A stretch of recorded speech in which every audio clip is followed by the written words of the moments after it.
besties. Welcome to or welcome back. My name is Sam, and this is Sam's Reading Corner. We are talking about my reading weekend from the 72-hour readathon that Covers by Cassie hosts. I didn't think to do a vlog until like Saturday, and then I just felt like it was too late in the weekend to do a vlog, so I'm just going to do a recap of the 3 books I finished and the 1 book that I'm still currently reading. So without further ado, let's get into the book talk. So I'm going to go from first book I finished to book that I'm still currently reading. So the first book I finished was Murder in the Family by Kara Hunter. I gave this 4 stars, and this was such a good way to start out the weekend. It is written in like a television transcript kind of format, and we are following a group of crime investigator experts, and there was a murder that happened in 2003, and now it's 20 years later on the 20th anniversary of Luke Ryder's death. The youngest child, Guy Howard, is now like 30, and he's a film director, and he wants to get to the bottom of who killed his stepfather, Luke Ryder. And we go on this journey, and oh my god, the twists and turns of this book was so good. It kept me on my toes. And you know what? When you thought it was someone and then something happened, and it's like, am I sure that's who really did this? Because there was always something coming out of left field. And early on, I buddy read this with a couple friends from my TikTok. Link in the description for my TikTok. I do post regularly there, so if you want to keep up there, and on my Instagram and on Goodreads, everything will be linked below to make sure you're all caught up with all the things that have to do with reading with me and Sam's Reading Corner. Anyways, back to this. So I made a theory not going into this, but like partway, like 20% in, when we kind of got the feel to this investigation.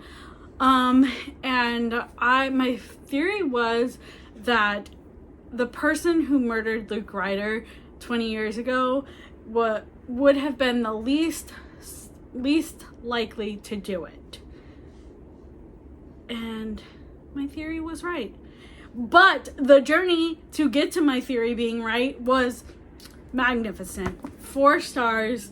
I definitely recommend this, especially with the format. I love thrillers written in this like TV or podcast format, because I really feel like it gets you really immersed into the crime and everything that's going on. So I definitely recommend it for that. I definitely will be picking up another Kara Hunter book. I just don't know which one yet. So if you've read any other books by Kara Hunter, let me know in the comments so that I can read one of them. And then I finished An Ember in the Ashes by Sabaa Tahir. I gave this 4.5 stars.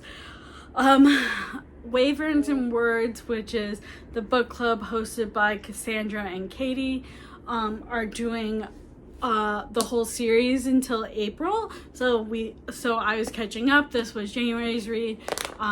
But I had so much fun with this. I loved Elias. I loved the world building that Sabaa Tahir had. And I loved Leia. I loved that there was action from the very first chapter. I loved it. I did cry a little bit. So if that means anything, I feel like I'm gonna cry a lot with this series, but I'm ready for book 2. I'm ready for more shenanigans with Leia, is that how we say her name, and Elias. I can't wait to see what they get up to in book 2.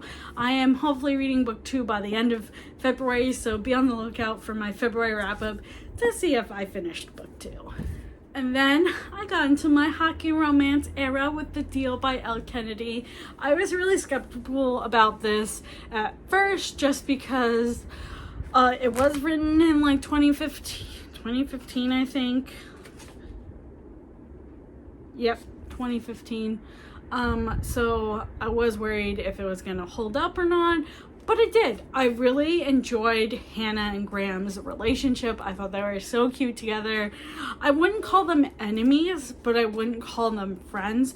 It was like strangers to friends to lovers. I really enjoyed Hannah's growth with kind of getting over her trauma and what happened to her when she was 15, and Graham kind of helping her with that. And I just love Graham. I absolutely love him. I thought he was such a good character, and I can't wait to see what happens in book 2. I definitely recommend this. I'm not fully sold on a hockey romance. I do have another hockey romance that's in store for me for February, so be on the lookout for that. It is Icebreaker, but I definitely will be finishing the series. I really enjoyed it, and there are I hate these fucking covers. These covers are fucking ugly. I love the new covers, so I was on the fence about buying the new covers since I have the whole series in these covers, but now reading this, I'm definitely buying the new covers because these covers are ugly as hell. I hate them. I hate people on my romance. I hate real people on my romance. And then last but not least, I did not finish this, but I'm 40% of the way through The Whispering Dead by Darcy Coates.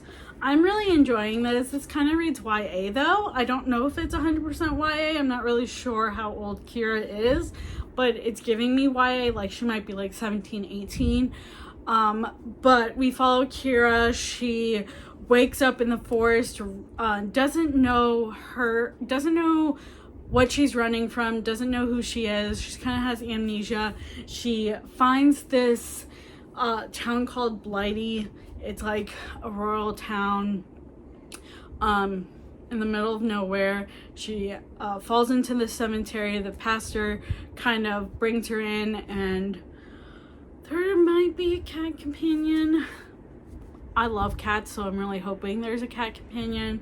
But we've met Zoe, which I love Zoe. I think she's so much fun. Like, she's a little cuckoo bananas, but she adds like an extra layer of like good fun to this book that I think is definitely gonna need it.